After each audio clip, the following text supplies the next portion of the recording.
C'est ça, effectivement. Alors, du coup, avant de commencer, on va donc, un peu comme tout le reste, au format petit quiz, où je vais vous poser des questions. Après, vous pourrez me répondre soit à l'oral, soit à l'écrit sur la discussion en ligne. Et on discutera un petit peu à chaque réponse. Si vous avez des questions, n'hésitez pas. On est là pour répondre à toutes vos questions et on espère donc que ce format soit un peu dynamique et informatif pour vous. Voilà, du coup, on commence. Alors, avant de commencer, on va faire un petit « Le saviez-vous ». Alors, en France, le taux d'emploi des personnes handicapées s'élève donc à seulement 37%, contre 66% pour l'ensemble de la population, ce qui est un tout petit peu plus que la moitié de l'ensemble de la pollution, ce qui reste aussi très, très, très faible. Je pense, si je ne me trompe pas, qu'en France, on fait partie des pays où le taux d'emploi n'est pas très élevé. Pardon. Le taux de chômage des personnes handicapées est aussi 2 fois plus élevé, donc environ 16% à date de 2019, si je ne me trompe pas, pour le reste de la population. Alors, c'est vrai que c'est des petites, comment dire, des petits chiffres qu'on a souvent répétés, je pense, durant nos interventions, mais je pense que c'est forcément des chiffres assez choquants, je pense, qu'on pourrait garder en tête pour essayer justement de contrer un petit peu ces stats. Alors, première question. Quel est le premier motif de discrimination ? L'origine, le genre ou le handicap? Sachant qu'il y a énormément de discrimination, mais du coup, quel est, on va dire, vraiment le premier motif de discrimination? Alors, vous pouvez soit écrire, soit dire à l'oral. Alors, on a le handicap, le genre. On a toutes les réponses. Les réponses de Normand. Oui, c'est ça. Alors, du coup, en 2020, on note que cela fait 4 années de suite que le handicap représente le premier motif de discrimination pour lequel, en France, on saisit le défenseur des droits. C'est vrai que ce n'est pas forcément le premier qu'on peut voir, qu'on remarque. Souvent, en ce moment même, c'est souvent l'origine, le genre qui est surtout mis en avant. Mais en réalité, c'est vraiment le handicap. On est à 22,7% pour le handicap, comparé aux origines qui est d'environ 14,5%. Sachant que, comme je vous l'ai dit, la loi reconnaît plus de 25 critères de discrimination, dont le handicap, l'origine, le genre, etc. On a toute une liste et je pense qu'il va sûrement s'agrandir au fil des années. Mais il faut noter que ces discriminations sont prohibées par la loi et les conventions internationales auxquelles adhère la France. Je ne sais pas si tu veux rajouter quelque chose, peut-être, Fabienne? Non, tu as tout dit. Tu as tout dit. D'accord, ok. Alors, du coup, question 2. Connaissez-vous la définition d'une discrimination? Première réponse. Une notion imaginaire créée pour faire polémique. Alors, du coup, on a juste une petite question. Peut-être que la discrimination est plus visible et donne davantage lieu à une plainte auprès du défenseur des droits. La discrimination sur quels critères, du coup? Sur la discrimination par rapport aux 25 autres critères, c'est ce que j'entends dans la réflexion, c'est-à-dire que comme elle est peut-être plus visible par rapport à la question du handicap, même si elle peut toucher des handicaps invisibles, mais qu'elle peut, sur le plan sociétal, peut-être plus marquer. Je ne sais pas s'il y a une étude qui a été faite là-dessus, on ne sait pas. Peut-être aussi que les personnes handicapées ont moins peur de saisir aussi le défenseur des droits. Exactement. Enfin, je pense que c'est assez juste, oui. Mais il y a récemment une étude de, comment il s'appelle, d'un sociologue qui s'appelle François Héran, qui montre que la discrimination à l'origine est très, très importante aussi, mais qu'elle est inconsciente la plupart du temps. Du temps, c'est-à-dire que les gens discriminent sans se rendre compte sur un prénom, enfin voilà. Exactement. Après, on fait aussi le distinguo, c'est intéressant d'en parler là, mais le distinguo entre le sentiment de discrimination qui peut être personnelle à chacun, mais qui n'est pas forcément une discrimination au sens de la loi. Et on voit aussi que parfois les saisines auprès, alors, par exemple, notre ministère de tutelle, le ministère de l'Enseignement supérieur, de la Recherche, de l'Innovation, quand les saisines arrivent sur des questions, par exemple, pédagogiques ou d'enseignement, elles peuvent être parfois déboutées parce qu'elles ne correspondent pas à des critères, on va dire, entre guillemets, éligibles, en tout cas reconnus au sens de la loi, avec la véracité des faits ou des éléments qui permettent en effet de concevoir fortement qu'il y a une vraie discrimination. Par exemple, non-respect de la réglementation en vigueur ou des choses comme ça. Et parfois, les gens ont le sentiment d'être discriminés. Ça ne veut pas dire que ce sentiment-là n'existe pas, mais il n'est pas réel au sens de la loi. Ça, c'est important aussi de le noter. C'est vrai, c'est vrai. Sachant que la définition est assez large, mais chaque discrimination en soi est propre à chaque environnement, enfin, c'est assez unique, je pense. Unique par les personnes, unique par l'environnement, unique par la situation qu'on peut rencontrer. Et je pense que c'est l'un des complexes, d'une des complexités de la loi qui peut être difficile des fois aussi à digérer, notamment en ce moment, ce qui concerne un peu tout ce qui est discrimination selon les origines. Alors, je crois qu'on a déjà une réponse concernant la définition d'une discrimination, parce que je n'avais pas fini, mais la première réponse, c'était une notion imaginaire créée pour faire polémique, ou de l'interdiction de traiter moins favorablement une personne en raison de critères réels ou supposés. Et je pense que la réponse est un peu évidente. Effectivement, c'est la réponse 2 qui est justement présente dans le Code pénal à l'article 225-1. Donc, constitue une discrimination toute distinction opérée entre une personne sur le fondement d'un des 25 critères de discrimination, dont l'état de santé ou le handicap. Ce qui fait que ce qu'on a un petit peu expliqué avant, la discrimination, c'est donc la mise en pratique donc d'un préjugé que nous pouvons avoir et qui découle des stéréotypes. Et comme nous avons pu le voir la semaine dernière, tout le monde a des stéréotypes, que cela soit volontaire ou non. Et généralement, ils sont involontaires. Ce qui rend complexe un petit peu la discrimination, c'est ce qu'on a aussi dit tout à l'heure. Et donc, la discrimination, en fait, fait partie maintenant d'un principe qui s'appelle le principe de non-discrimination, qui est fondé sur le principe d'égalité.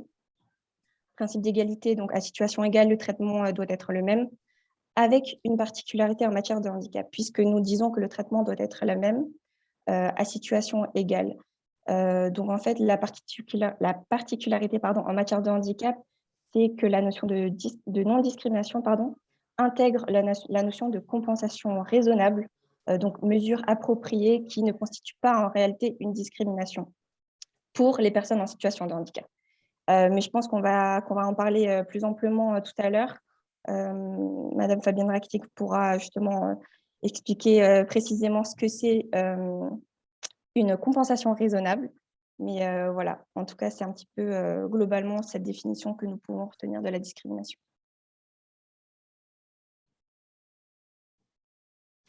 Alors, du coup, question 3. On y vient.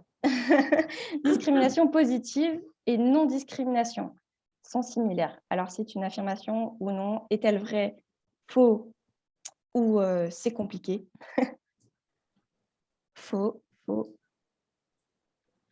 Alors, du coup, on a faux. Qu'en dis-tu, Fabienne? Alors, je vais prendre la main parce que c'est deux notions qui sont parfois complexes à comprendre, mais qui sont importantes à intégrer. En fait, non discriminé, c'est un axe majeur de la loi, comme c'est indiqué donc, sur le PowerPoint. Et c'est le fondement même de la loi. On n'a pas à discriminer en fonction d'un des critères des 25 qu'on a cités, donc le handicap en fait partie. Et c'est aussi, ça a été fait aussi parce que c'est une mesure en fait indispensable pour lutter. Alors, on voit le champ, par exemple, du travail, mais pas que, pour lutter contre les inégalités sociales, mais aussi particulièrement les inégalités au travail. La question des quotas, elle vient bien s'appliquer dans le monde du travail. Donc, pour faire face à cet écart entre une population dite valide, enfin, je veux dire par rapport aux chiffres que Anaïs a cités tout à l'heure, hein, sur le taux de chômage notamment, et pour rééquilibrer en fait ce taux de chômage par rapport aux personnes en situation de handicap, il a bien fallu, en tout cas ça a été un choix du législateur en France, c'est pas partout dans tous les pays européens ni partout dans le monde, mais ça c'est un choix français, de légaliser et de dire qu'en effet c'était un critère de discrimination. On ne peut pas, par exemple, avoir le refus d'un emploi du fait de son handicap. Et donc, c'est aussi un moyen, donc la non-discrimination, de faire face à ce taux d'emploi qui est relativement faible encore. Par contre, la discrimination positive, c'est un petit peu plus subtil, c'est-à-dire que c'est une façon, alors c'est un auteur qui le dit, c'est une façon de légaliser ce qu'on appelle les mesures préférentielles. Moi, j'aime mieux dire prioritaire que préférentiel, quoique c'est aussi une façon de rétablir l'écart entre une population qui serait particulière identifiée et une population générale. Donc, discriminer positivement, c'est faire en sorte qu'on rétablisse une forme d'équité dans l'égalité. Alors, c'est aussi des mesures, c'est aussi des définitions qui sont difficiles. L'égalité, c'est la même chose pour tous, on va le dire comme ça. L'équité, c'est le meilleur pour chacun. Donc, le meilleur pour chacun, ce n'est pas forcément adapté. Admettons, si je vous dis, je vais vous donner un exemple concret, une situation de handicap, prenons-la sur le plan biomédical, sur la théorie, 2 personnes qui auraient a priori le même handicap, elles n'auraient pas forcément les mêmes aménagements dans l'activité professionnelle parce que l'impact de leur handicap dans la société et particulièrement dans l'emploi ne va pas être le même, toute comparaison égale et toute situation égale par ailleurs par rapport à leur handicap. Donc, on voit bien que c'est rétablir une équité, ce qui va être le mieux pour la personne dans un processus global d'égalité, ce qui est la même chose pour tous pour qu'on puisse rétablir justement notamment ce taux d'emploi qui est déséquilibré.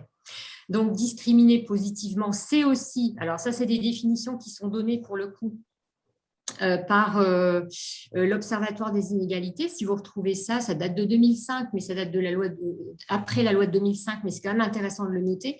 C'est aussi une façon de rattraper, on peut le dire aussi comme ça, des groupes qui seraient dits inégaux ou un objectif de lutte, bien sûr, contre les discriminations, donc une application, une façon, une mesure d'appliquer la loi de la non-discrimination. On va travailler sur la discrimination positive. Alors, tout est discutable, Il y en a qui ne sont pas du tout dans ces conceptions-là dans d'autres pays, mais nous, on a choisi ça pour être un peu un aiguillon, une mesure très incitative, puisqu'on voit bien qu'il y a des sanctions à la clé et des contributions qui sont versées par les entreprises qui ne jouent pas le jeu. Mais on peut aussi considérer que la discrimination positive, c'est aussi un moyen de promouvoir la diversité dans la société, la diversité dans l'entreprise, et que c'est un levier aussi de la responsabilité sociétale des entreprises, par exemple. Donc, ça peut être aussi intéressant. Une politique d'intégration prioritaire, c'est pour ça que moi, je préfère prioritaire à préférentiel. On ne préfère pas, mais à compétence égale, on va regarder une situation si, en effet, elle peut nous permettre d'évoluer dans nos représentations et de faire du collectif de travail quelque chose d'intéressant dans la différence. Voilà, je m'arrête là par rapport à ces notions-là. On voit que c'est complexe, mais c'est plus une application, une mesure qui va découler en fait de la loi la discrimination positive. Et encore une fois, ça n'est pas appliqué partout. C'est très, en France, c'est comme ça, mais même dans d'autres pays européens, ça ne fonctionne pas comme ça. Il n'y a pas de quota, par exemple. La politique du quota, c'est la discrimination positive. C'est une application réelle et concrète. C'est ça. Du coup, je pense qu'on va la voir juste après, si je ne me trompe pas. C'est ça. Donc, l'obligation d'emploi qu'a mentionné Fabienne, donc de 6%. Là, je vais vous donner une affirmation et vous allez me dire si elle est vraie ou fausse. Donc, l'obligation d'emploi de 6% ne concerne que des travailleurs handicapés. Vrai ou faux?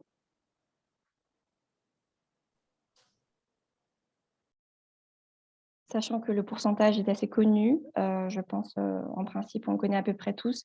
Mais du coup, est-ce qu'elle ne concerne que les travailleurs handicapés ou est-ce qu'elle concerne encore peut-être d'autres catégories de personnes? Ouh là là. Alors, du coup, je vois 2 vrais. Elle concerne surtout Alors, ça ne concernerait que les travailleurs handicapés ou ça peut surtout concerner les travailleurs handicapés, mais ça suppose peut-être pas uniquement. Voilà. Pour une suspension, Adrien. C'est ça. Alors du coup, la réponse est fausse, puisque cette obligation d'emploi, elle bénéficie à plusieurs catégories de personnes qui est listée dans le Code du travail à l'article L5212-13. Et on a notamment les victimes d'accidents du travail ou de maladies professionnelles, les victimes de guerre, les sapeurs-pompiers volontaires et encore d'autres personnes. Effectivement, cette obligation d'emploi concerne tous les employeurs, donc privés et publics, d'au moins 20 salariés. Et comme Fabienne l'a notifié, si si l'employeur ne respecte pas cette obligation, il doit verser une contribution annuelle à un organisme collecteur. Pour compléter ce que tu dis, Anaïs, c'est intéressant, c'est ce qu'on appelle les bénéficiaires de l'obligation d'emploi. Le cycle, c'est BOE. Et ce n'est pas inintéressant quand on mène une politique de recrutement ou de maintien dans l'emploi dans une entreprise. L'université, par exemple, en est une. On est employeur public. On a aussi cette politique-là vis-à-vis des personnes en situation de handicap. Et ça veut dire aussi que nous, par exemple, dans nos flyers ou dans nos communications auprès des personnels, on parle de bénéficiaires de l'obligation d'emploi parce qu'on voit que le champ est beaucoup plus large et qu'il s'étend largement au-delà du handicap. Et parfois, on sait que certains personnels ne savent pas forcément qu'ils peuvent bénéficier justement par exemple de la reconnaissance de la qualité de travailleur handicapé. Et dans notre communication, on a un petit slogan qui dit « Et si vous étiez concerné ?» Parce qu'en fait, justement, quand on élargit le champ, on se rend compte que aussi, ça peut entrer… alors, ce n'est pas anodin, il faut aussi qu'on soit plus proche des 6% qu'on ne l'est d'année en année. Mais c'est aussi un moyen d'identifier peut-être des situations où les gens ont des difficultés au travail et qui pourraient aussi nécessiter des aménagements de notre part. Voilà. Et en parlant d'aménagement, je pense qu'on va aller voir un peu plus en détail tout à l'heure. Ces BOE, donc bénéficiaires d'obligation d'emploi, vont pouvoir bénéficier en fait de dispositifs dont bénéficient les personnes en situation de handicap. Et on peut voir que ce n'est pas forcément privilégié ou vraiment que pour ces personnes-là. Ça ne concerne pas que ces personnes et ça concerne une plus grande catégorie de personnes que cela. Alors du coup, on parle de la RQTH qui ne va pas disparaître d'ici là et je pense qu'on va en parler encore et encore. Alors la RQTH est obligatoire pour travailler. Est-ce une affirmation vraie ou fausse? Alors, on a une réponse fausse. Faux. Bon, évidemment, vous avez raison. Mais ce n'est pas forcément très évident. Pas tout le monde ne le sait pas forcément. Mais une petite définition de la RQTH. Donc, elle peut être reconnue pour toute personne dont les possibilités d'obtenir ou de conserver un emploi sont effectivement réduites par suite de l'altération d'une ou plusieurs fonctions physiques, sensorielles, mentales ou psychiques. Effectivement, la RQTH n'est pas obligatoire. C'est une démarche personnelle et confidentielle. Donc, chaque situation de handicap est unique et vous êtes libre d'engager ou non la procédure. Et si vous l'avez faite, si vous l'avez engagée, vous êtes aussi libre de déclarer ou non votre handicap à l'employeur. Donc, c'est vraiment une démarche qui est personnelle et vraiment confidentielle, propre à chacun. Alors, c'est intéressant aussi de dire que forcément, avoir la RQTH, ça peut permettre aussi d'avoir des aménagements quand c'est nécessaire en entreprise. Mais pourquoi ce n'est pas forcément utile de l'actionner à chaque fois? C'est que peut-être que quand vous allez évoluer dans vos métiers ou dans vos domaines d'activité ou vos domaines vos différentes professions, peut-être qu'il n'y aura pas besoin tout le temps d'aménagement. C'est vraiment lié à l'environnement professionnel, aux activités menées, et que parfois, même votre situation de handicap dans un espace donné donnera lieu à besoin d'aménagement, et parfois, non. Donc, c'est pour ça que c'est à vous de l'actionner ou pas, en fonction de l'environnement dans lequel vous êtes. C'est ça, mais rien ne vous empêche en fait d'engager la démarche au préalable et avant, et de le garder pour vous. Finalement, là, on peut voir une petite liste de raisons d'engager cette démarche-là. En l'occurrence, on en parle un peu d'aide compensatoire du handicap, comme nous avons pu le voir, mais aussi dans le cas où votre handicap peut évoluer et de manière peut-être défavorable, puisque c'est une procédure administrative qui est longue et assez conséquente. Le fait de l'avoir fait peut-être avant peut aussi, d'une certaine manière, vous rassurer dans le cas où le handicap en question évolue défavorablement et que à ce moment-là, vous aurez besoin de mettre en place des aménagements, etc. Et si cela se passe, vous aurez déjà fait cette démarche. Donc, le temps d'effectuer tout ça sera peut-être plus court et plus rapide. Et hormis ces aides compensatoires, on a aussi tout ce qui est, tous ces accompagnements, on a aussi toutes les aides financières pour les employeurs. Donc, les abonnements, pas les abonnements, les abonnements sur la formation pour la reconversion ou encore qui donnent accès à des contrats que nous allons voir plus en détail tout à l'heure, tels que le parcours emploi compétences et plein d'autres encore. Mais voilà, tout est propre à chacun. On le redit à nouveau, ce n'est pas obligatoire. Après, on vous le conseille pour toutes sortes de raisons, mais propre à vous de le faire ou non. Alors, j'aime bien cette question. Quel type de compensation peut-on avoir? Alors, avoir droit à un jet privé plus un yacht ou une mesure adaptée en fonction de ses besoins. Alors, selon vous, quelle est la bonne réponse? Selon vous, hein. Mais après, effectivement, ce n'est pas selon nos envies. Hein. Parce que je pense que là, selon nos envies, je pense qu'on aurait tous envie d'avoir un jet privé et un yacht. Voilà, je sais, Samia, je sais que tu voudrais un jet privé et un yacht. Mais du coup, la bonne réponse... Ah, oui, en effet.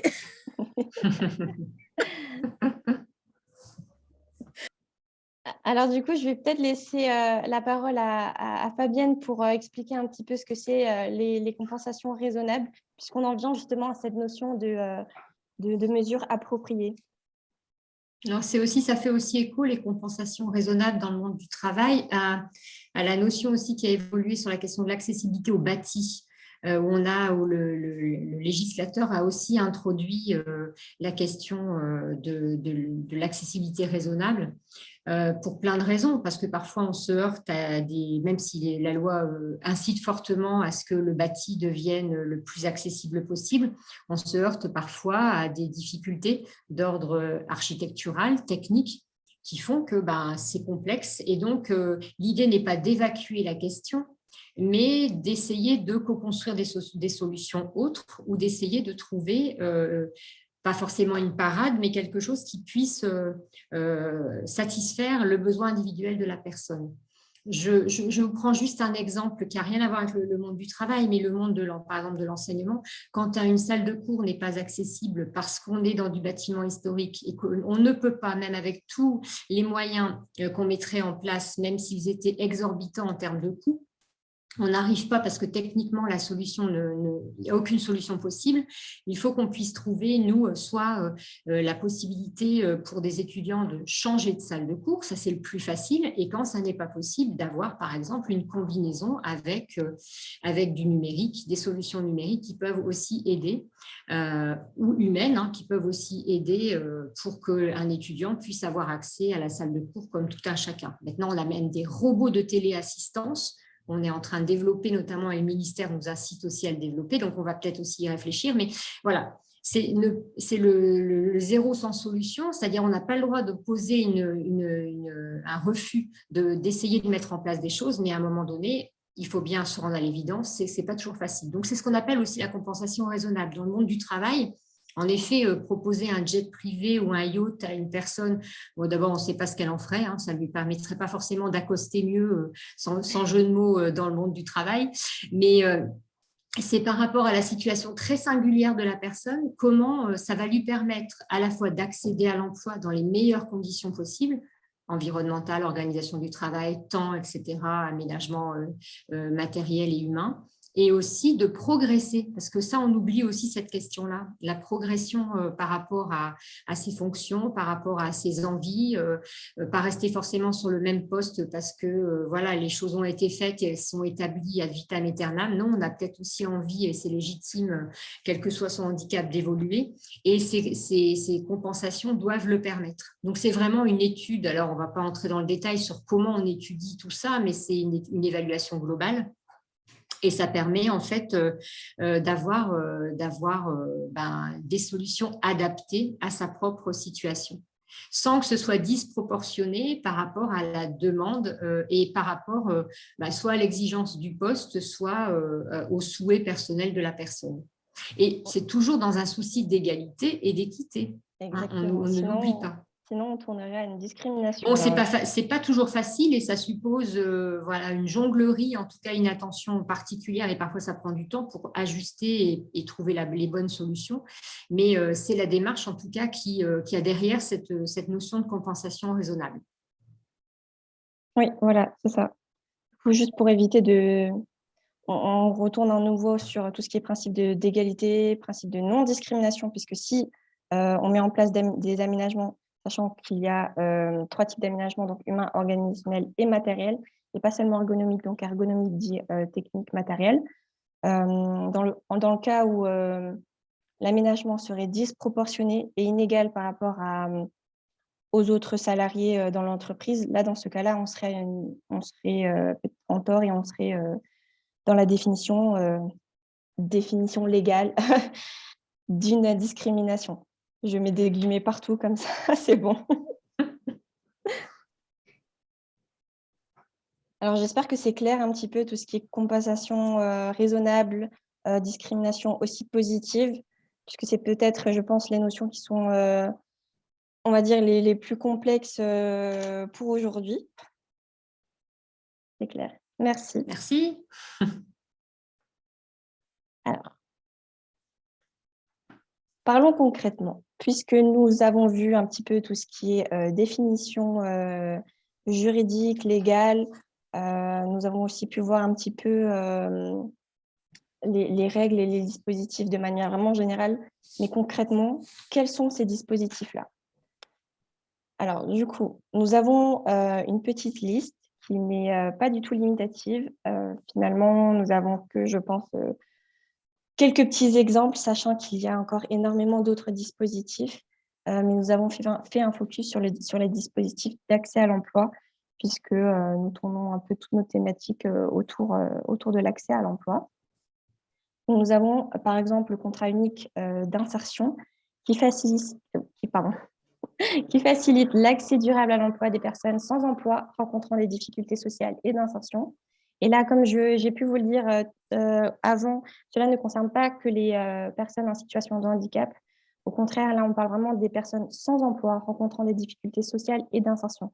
Donc, vraiment pour toute personne. Par exemple, pour des personnes qui sont peu qualifiées ou qui ont peu d'expérience, ce contrat-là peut bénéficier à ces personnes. Nous avons aussi le contrat de rééducation professionnelle qui permet à la personne en situation de handicap de se réaccoutumer à son ancien ou nouveau métier. Et là, du coup, on parle vraiment de formation pratique qui peut être complétée par une formation théorique. Et lorsque je parle de nouveau métier, on parle souvent de reclassement.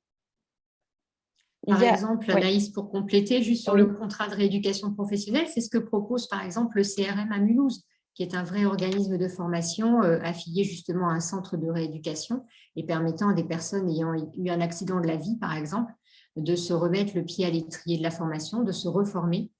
Nous, on a même parfois un accord avec les universités pour permettre à des personnes de poursuivre dans des masters, par exemple, et de pouvoir justement retrouver un vrai métier, une vraie qualification suite à un accident de la vie. Ou l'association Comet, tout à fait, sur le centre Clémenceau, avec qui aussi on travaille beaucoup. Merci, Johan, puisque voilà, qui connaît bien le centre, tout à fait.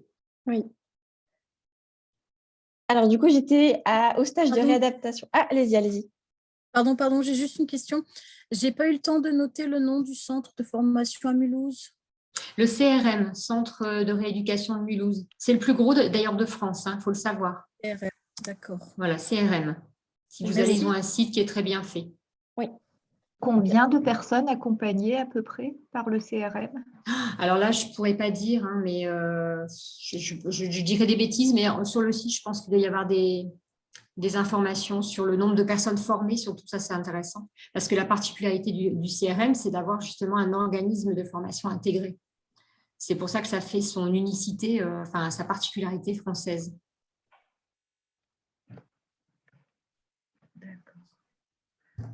C'est notifié par la MDPH, je suppose. Oui. Alors, très intéressant, juste entre parenthèses sur le CRM, moi j'ai visité l'année dernière leur nouveau centre en fait qui permet en fait qui est une vraie entreprise, une entreprise intégrée en fait, avec plein de métiers diversifiés et ça leur permet d'évaluer en réel les capacités, les compétences des personnes avant, pendant et après la formation. Donc, ils ont comme une vraie entreprise avec des vrais clients et avec des métiers associés. Et ça permet justement d'avoir cette chaîne d'évaluation intéressante et qui entre dans la qualification des personnes. Très intéressant à visiter. Puis, ils ont aussi un travail, je crois, sur l'autonomie quotidienne. Oui. Dans la globalité de la personne, pas seulement les aspects, en effet, formation ou qualification, emploi. C'est vrai.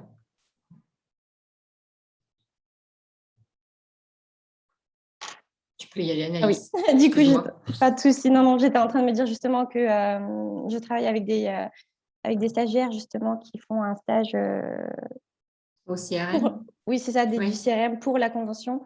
Et ils sont vraiment en autonomie là pendant 6 mois pour faire un stage. Là, on accueille des stagiaires informatique, donc pour devenir développeur, si je ne me trompe pas.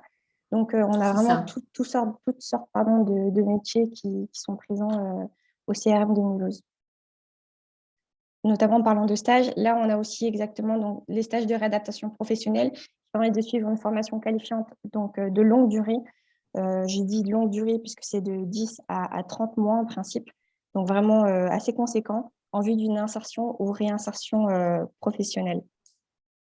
Et nous avons également donc l'emploi accompagné, qui est, je pense, l'un des dispositifs qui est amené à s'étendre de plus en plus les années à venir, qui a pour objectif d'accéder et de se maintenir dans l'emploi pour la sécurisation de leur parcours professionnel en milieu ordinaire de travail. Et je pense que tu pourrais peut-être en dire quelques mots. Oui, parce que l'emploi accompagné, c'est un dispositif très important et qui, en effet, certainement, Anaïs, tu as raison de le dire, va s'amplifier, en tout cas dans les années à venir, on l'espère. Et je prends 2 exemples que nous, on connaît avec des partenaires extérieurs avec qui on travaille sur des étudiants qui sont diplômés, qui vont vers l'emploi et qui, du fait de leur situation de handicap, je pense par exemple à des étudiants qui seraient autistes ou des étudiants qui auraient des troubles psy, pourraient avoir, pas uniquement, mais je prends ces 2 exemples-là, pourraient justement avoir cet emploi accompagné, c'est-à-dire un vrai dispositif d'accompagnement personnalisé qui permet de s'intégrer au mieux dans l'emploi, dans toutes les facettes qu'on a citées tout à l'heure, de sensibiliser aussi le collectif de travail, parce que le collectif de travail peut être bouleversé, en tout cas peut être pas perturbé un peu quand même, enfin ça peut perturber le collectif de travail d'accueillir une personne en situation de handicap. Perturber, c'est pas forcément négatif dans ce que je dis, mais en tout cas ça peut chambouler en fait les représentations, l'organisation, etc. Et c'est important de pouvoir accompagner l'arrivée d'une personne qui a un handicap, quel qu'il soit, et particulièrement des handicaps qui sont parfois difficiles à comprendre, à intégrer, pour comprendre bien le fonctionnement de la personne. Et donc, l'emploi accompagné, c'est vraiment au cas par cas et c'est vraiment de la singularité, la personnalisation. Oui, en fait, l'emploi accompagné comprend un accompagnement médico-social plus un soutien à l'insertion professionnelle. Donc, c'est vraiment très, très personnel, mais je pense que c'est quand même le mieux adapté pour des personnes en situation de handicap. Et donc, en parlant de ces dispositifs, je vous le répète, ce n'est pas du tout une liste limitative, elle est non exhaustive. Nous avons vraiment il y a d'autres dispositifs qui sont mis en place, comme encore par exemple les visites médicales renforcées dans le lieu du travail, les visites médicales aussi avant l'embauche, même si c'est vrai qu'en pratique, avant l'embauche, c'est assez compliqué. Alors, il y a des centres pour l'emploi accompagné. Alors, ce ne sont pas des centres, hein, c'est souvent des partenaires extérieurs qui vont développer, enfin, qui vont avoir, de par la notification aussi MDPH, vont pouvoir justement accompagner des salariés dans l'emploi. Je pense par exemple sur l'autisme au dispositif Rêve de Bulle qui est porté par Cap Emploi et donc qui permet justement de déployer cette politique, en tout cas ce dispositif d'emploi accompagné. Mais c'est un organisme extérieur qui est habilité et qui va pouvoir accompagner les personnes. Oui. Est-ce que vous avez encore d'autres questions concernant les dispositifs ou autres?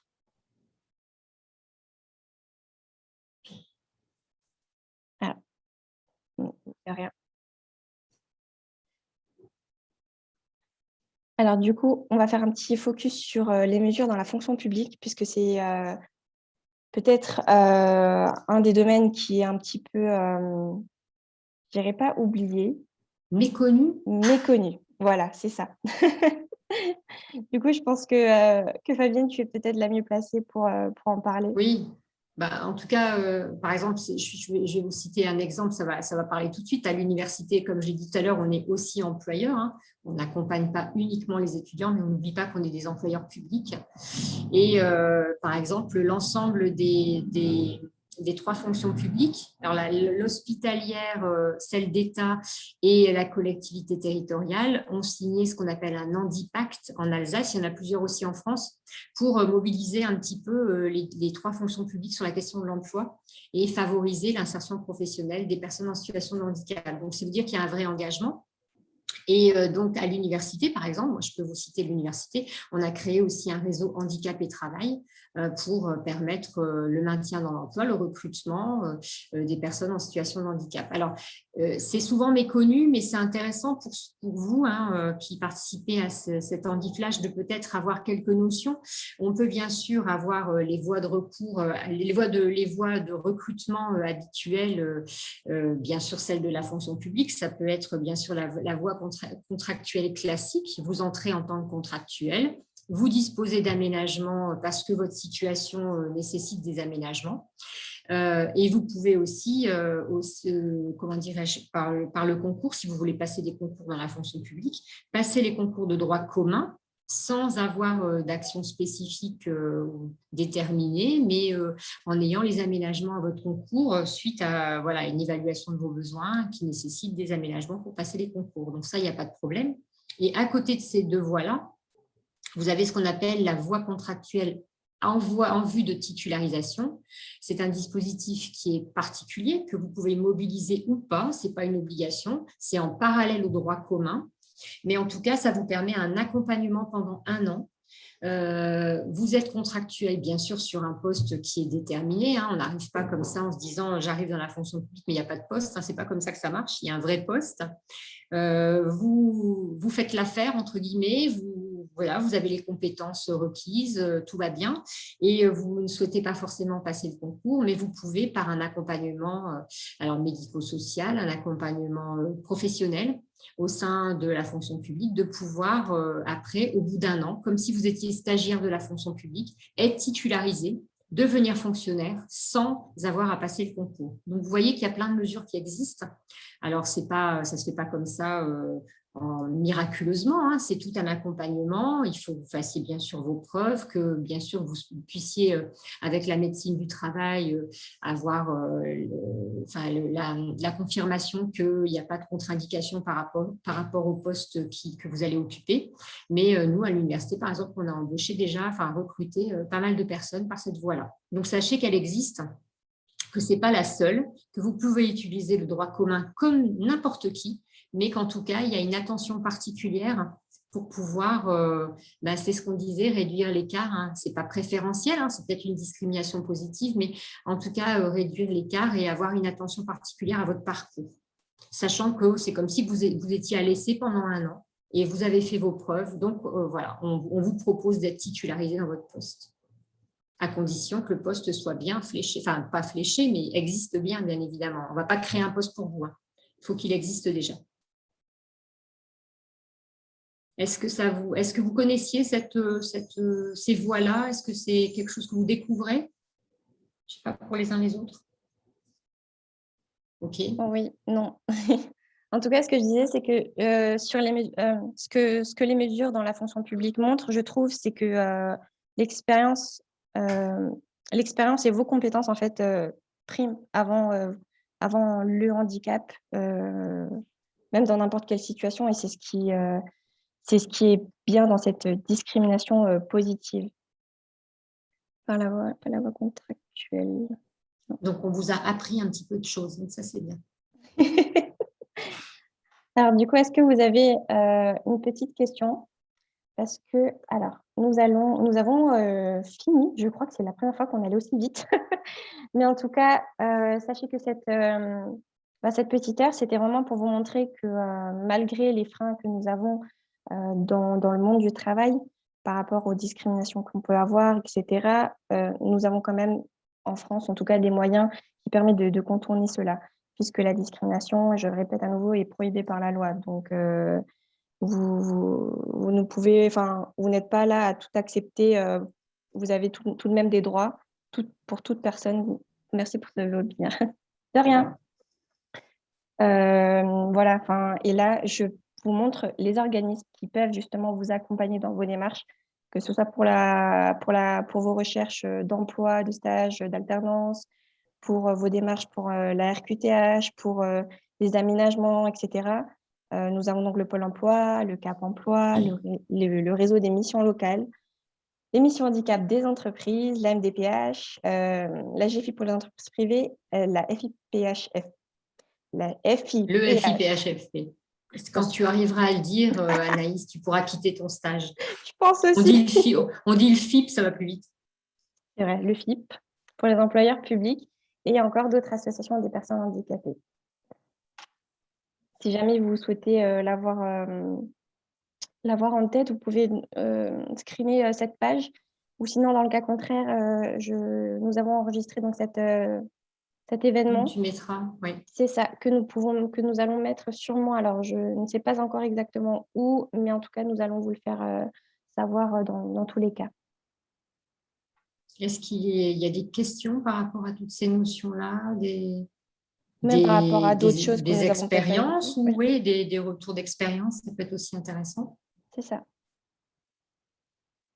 N'hésitez pas aussi à prendre le micro. Hein. Oui, allez-y. Je voulais savoir comment, en fait, est-ce qu'on fait pour articuler, par exemple, des handicaps qui peuvent être officiels, quoi, reconnus par l'État, avec ces mesures d'insertion, etc. Et par exemple, des effets secondaires du handicap qui peuvent nous empêcher nous rendre plus difficile l'accès à un travail, en fait, par exemple. Enfin, vous voyez ce que je veux dire? C'est-à-dire que dans plein de handicaps, j'ai l'impression qu'il y a aussi tout un aspect secondaire qu'on ne voit pas forcément, qui est propre à chacun, oui. Et qui peut faire que ça va nous empêcher en fait d'accéder à un travail comme d'autres en fait. Alors, si je reformule ce que vous dites, alors c'est Louis, hein. Je vous ai reconnu. Oui. Si je reformule ce que vous dites, Louis, ça voudrait dire, dites-moi si je me trompe, qu'en dehors des conséquences du handicap dans l'exercice professionnel, la personne en situation de handicap peut aussi avoir des conséquences connexes au monde du travail qui vont peut-être perturber aussi son accès à l'emploi. C'est ça? Et comment c'est accompagner et articuler tout ça? C'est ça que vous vouliez dire? C'est exactement ça. Super. Ça veut dire aussi que quand on parlait tout à l'heure, par exemple, de la mesure, c'est un exemple, mais on peut s'appuyer aussi sur d'autres dispositifs d'emploi accompagné. C'est tout ce travail-là que va faire, par exemple, un prestataire de service. Alors, je vais vous en citer deux que je connais, notamment par rapport à l'autisme, c'est le CESAD de l'ARCEA, qui est un organisme habilité aussi pour les 15-25 ans pour l'accompagnement vers l'emploi, ou bien l'équipe mobile autisme aussi, dans sa sphère de compétences, a aussi ces attributions-là, et va bien sûr travailler tous les aspects de la vie de la personne. Prenons un autre exemple, quelqu'un qui ne pourra pas accéder facilement à l'emploi parce que pour des raisons de mobilité, je dis n'importe quoi, sa voiture, elle n'est pas du tout équipée ou il n'a pas un transport adapté ou que sais-je, il va bien falloir, mais je veux dire, ça serait une conséquence de sa vie en général, de sa vie quotidienne, pas forcément de l'emploi en lui-même. Ce frein-là doit être levé avant même d'imaginer d'accéder à l'emploi. Donc, on ne peut pas imaginer de saucissonner la personne et de se dire on va travailler cet aspect-là sans travailler les autres aspects qui vont avoir un impact forcément sur l'emploi.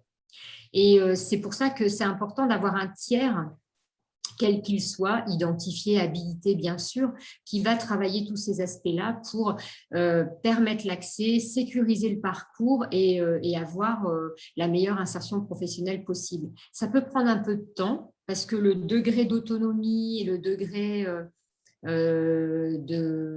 d'aménagement, de compensation, de tout ce que la personne aura investi pendant son parcours peut être varié selon l'une ou l'autre personne. L'environnement professionnel aussi va avoir un impact selon l'endroit où on arrive. Mais forcément, et je pense que votre question, Louis, elle est super importante, c'est que on ne peut pas se dire on va juste s'occuper de l'insertion professionnelle pure, c'est important.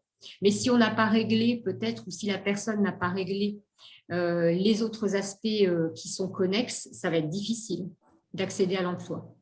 C'est d'ailleurs souvent un challenge qui n'est pas des moindres dans la question de l'accès à l'emploi pour les personnes handicapées. C'est qu'on oublie souvent aussi qu'il y a tous ces aspects-là aussi qui vont entrer en ligne de compte. Si je puis me permettre, le dossier de demande CERFA auprès de la MDPH oui. Propose quand même un questionnaire extrêmement précis des besoins de la personne et qui concerne vraiment tous les aspects de la vie quotidienne. Et je crois qu'à ce moment-là, quand on fait une demande et parfois on ne sait pas trop quoi demander, parce qu'on n'a pas on ne sait pas quelle compensation peut répondre au problème. Vraiment, il faut y passer du temps sur ce dossier et pas hésiter à formuler vraiment ces demandes en fonction des difficultés qu'on a rencontrées. D'ailleurs, je rebondis sur ce que dit Élodie. C'est important parce que le nouveau formulaire MDPH, il a été fait dans ce sens-là. Avant, dans l'ancien formulaire, on décrivait son projet de vie. Et pour le kidam moyen, qu'est-ce que c'est qu'un projet de vie? C'est tellement vaste, tellement compliqué à expliciter tous les pans de sa vie en société, qu'en fait, là, il a été un petit peu hiérarchisé, en tout cas séparé en thématiques. Et à chaque fois, il y a des mini-projets de vie. Par exemple, sur la thématique du déplacement, sur la thématique de la vie quotidienne, de l'accès aux loisirs, de l'accès, je ne sais pas moi, à la vie courante, à la vie en société, à l'emploi, aux études, à la formation. Et tout ça, ça permet à chaque fois d'avoir, de bien expliciter l'impact que tous ces aspects-là, toutes ces thématiques-là ont dans sa vie personnelle. Et ça permet en effet une évaluation plus fine de la part de la commission qui va ensuite statuer sur les aides possibles, qu'elles soient humaines, qu'elles soient financières ou autres. Donc, c'est important. Voilà. Et je voulais savoir, si je puis me permettre, par exemple, le truc, c'est qu'en fait, j'ai l'impression que tous ces organismes, toutes ces aides, etc., c'est surtout qu'en fait, pour des grosses entreprises où vraiment, par exemple, des choses, par exemple, comme fonctionnaires, donc qui relèvent de l'État, qui sont extrêmement fixes, etc., enfin, je veux dire, codifiées, mais par exemple, est-ce que, par exemple, pour la recherche d'emploi, si on veut, par exemple, rechercher un emploi dans des plus petites structures, je ne sais pas, des petits commerces, etc., où je n'aurais pas vraiment d'autres exemples, mais des choses qui sont plus… où le fait d'être, comment dire, de l'administratif est peut-être moins respecté, etc. Comment est-ce qu'on fait pour valoir nos droits, par exemple, pour ce genre de choses-là, en fait? Alors, ce n'est pas parce qu'un employeur n'est pas tenu à l'obligation d'emploi, c'est-à-dire si, par exemple, il est en deçà des 20 salariés ou des 20 agents, il n'est peut-être pas tenu à l'obligation d'emploi, mais il a peut-être des visées de diversité, des visées d'intégration de la différence, des visées de responsabilité sociétale. et peut-être qu'il a envie de faire des choses. Alors souvent, c'est méconnu parce qu'en effet, en dehors des grosses structures, qu'elles soient privées ou publiques, où il y a souvent des accords cadres qui sont passés avec des vrais politiques handicap, un vrai référent handicap identifié. Si ce n'est pas le cas dans des petites structures, on peut se faire aider par la MDPH, on peut se faire aider par des personnes, en effet. La MDPH étant le guichet unique, il peut y avoir aussi des possibilités de mobiliser des aides, un accompagnement à l'emploi, et c'est l'objectif justement de faire ce dossier-là à la MDPH, quelle que soit la structure ou l'entreprise dans laquelle on arrive après. Alors, je rajoute juste qu'Adrien a commenté le fait qu'on peut justement vérifier si l'entreprise a signé une charte de diversité pour savoir si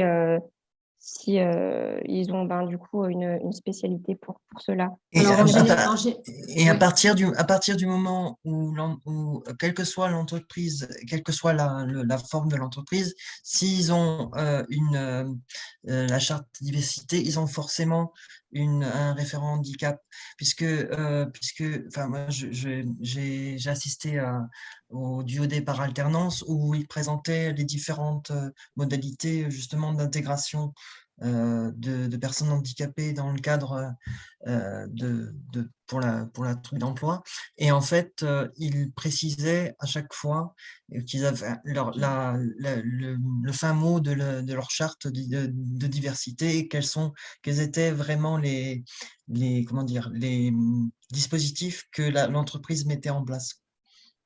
Et c'est pour ça que je répondais à l'autre intervenant de vérifier prioritairement si l'entreprise pour laquelle il souhaite postuler a signé une charte diversité. Voilà.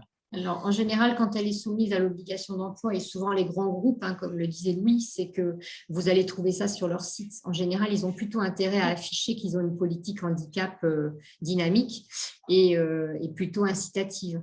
Donc, en général, ils le font figurer. Après, pour les plus petites structures, c'est moins évident, parce que ce n'est pas forcément évident.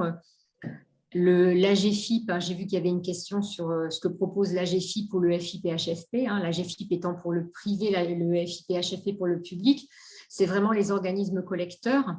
De la contribution, on ne parle pas même si c'est sanctionnant et on ne parle pas d'amende, la contribution au pot commun pour pouvoir développer, je vous donne des exemples sur la FIPHFP, c'est pareil pour la GFIP, ça peut être proposer des aménagements de poste, financer une partie pour alléger le coût de l'entreprise.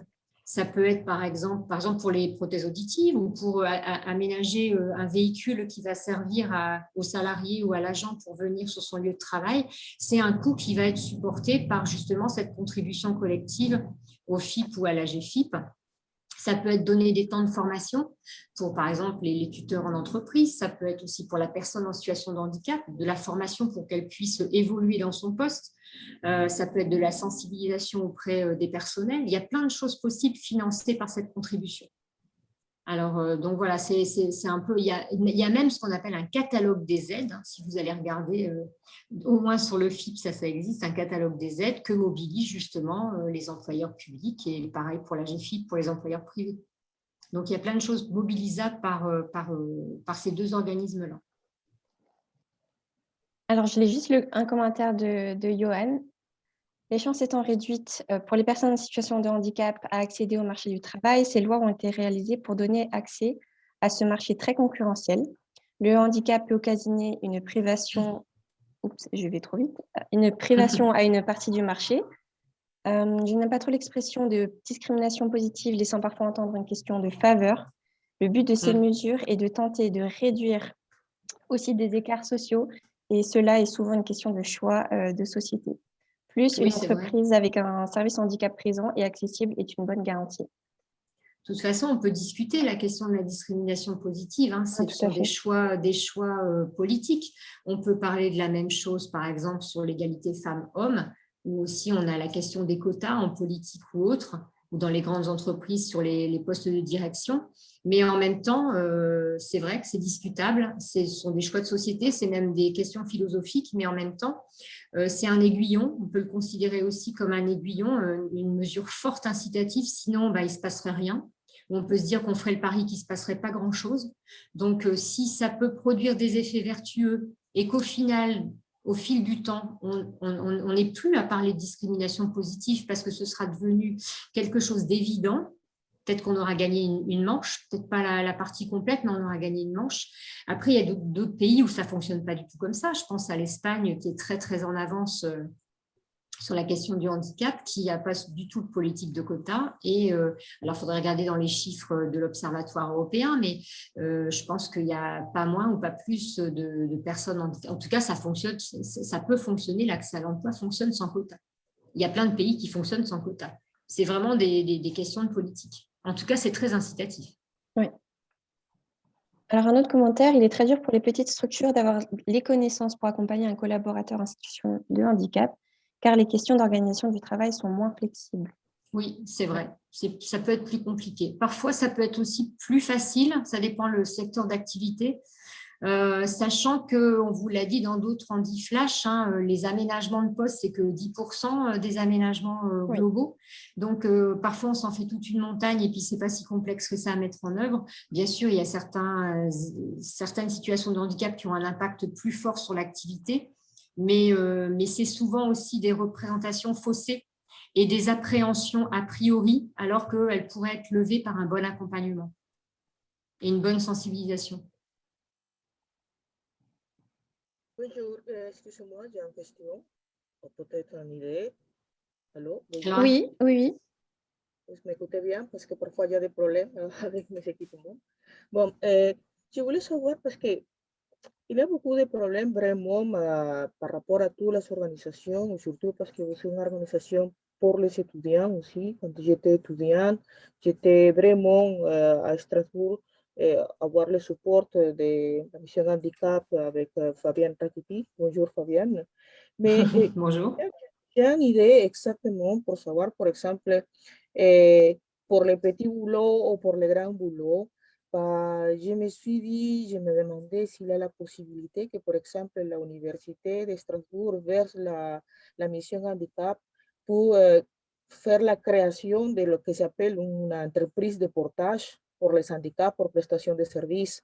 Parce que normalement, ce que demande, si vraiment la personne est capable, entre guillemets, bien sûr que nous sommes capables de faire beaucoup de choses, o parce que notre handicap n'est pas visible, comme quand vous laissez handicapé pour une situation de un problème oncologie de longue durée. Est-ce qu'il y a la possibilité de la création d'une entreprise de portage? C'est-à-dire une entreprise de portage, c'est quelqu'un, pas seulement que présente la personne, ça existe aujourd'hui à Paris. La plupart des gens que vous rendent un service, par exemple, ils se rendent dans une entreprise de portage. L'entreprise de portage fait toute la commercialisation du service pour le donner un nom y présente l'employé pour faire un travail dans un déterminé temps de un mois, de 2 mois, etc. Et je crois que ça sera une façon plus rapide, plus effective d'engager les gens, soit étudiants, soit quelqu'un qui appartient de quelque façon à l'Université de Strasbourg, parce qu'avec la situation de pandémie, c'est plus difficile pour nous vraiment de trouver quelque chose. Si déjà en conditions normales, c'est difficile. C'est des entreprises qui ont bien contourné, entre guillemets, son compromis d'employés de handicap avec une entreprise de portage à niveau étudiant, à niveau université, ça sera plus fort, ça vraiment donnera la confiance à l'entreprise de quelque chose, en savoir que la personne y aussi le contrôle y la bienveillance aussi de vraiment faire un échange réel entre un emploi y l'employeur y la université qui présente à la personne qui peut présenter ce service, qui peut être un étudiant, qui peut être un... D'accord, du coup, alors si je comprends bien, c'est la question de est-ce que la mission handicap ou une autre entreprise peut être créée pour devenir en réalité un cabinet en fait, de recrutement pour les personnes en situation de handicap, donc c'est-à-dire d'avoir... Une entreprise vraie qui s'appelle aujourd'hui entreprise de portage. Alors, je vais essayer de répondre, mais c'est sûr. Alors, je ne sais pas si j'ai tout compris de la question ou de l'intervention, mais l'Université de Strasbourg, par exemple, ne pourrait pas devenir ou créer une entreprise de portage salarial, puisqu'elle n'est pas habilitée dans ses statuts à le faire. Par contre, il y a des entreprises de portage salarial qui existent, qui sont même parfois certaines très au fait des questions de handicap pour les personnes qui travaillent. Ce sont souvent des personnes qui souhaitent avoir plusieurs types de vacations, plusieurs types de contrats multiples et qui veulent en effet ne pas s'embarrasser parfois, entre guillemets, avec tous les aspects administratifs. Donc, en effet, il y a une fiche de salaire, on est porté par cet organisme-là et on n'a pas à gérer tout l'administratif. Et en même temps, l'entreprise de portage salarial, sa vocation, c'est aussi de créer du lien entre les différentes personnes qui vont travailler dans plein de domaines différents, d'apporter aussi de la formation, de la sensibilisation, etc.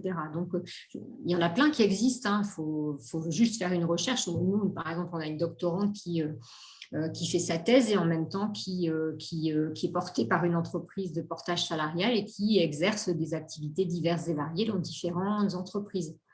Donc oui, ça existe. Par contre, si c'est pour répondre à la question, en espérant avoir bien répondu, nous ne pourrions pas, du fait de notre statut, être porteur, devenir ou créer une entreprise de portage salarial. Ce n'est pas possible. Merci.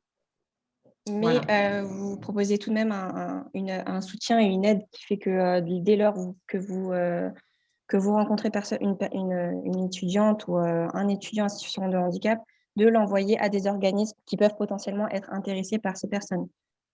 Ce n'est pas forcément du portage à proprement parler, mais c'est un soutien, une aide que la mission handicap ainsi que la Convention à tout pour tous qui le font.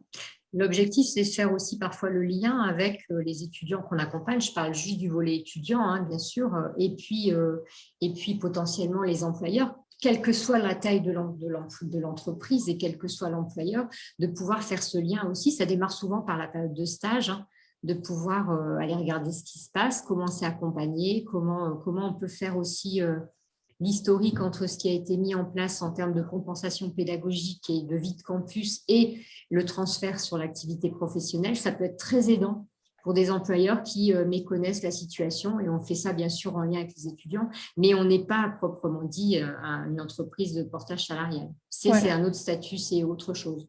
C'est ça. Merci beaucoup. Mais de rien. De rien. Voilà, bon, il est 13h06, on a fini notre présentation. On vous remercie pour toutes vos participations, que cela soit sur une ou sur nos 4 interventions.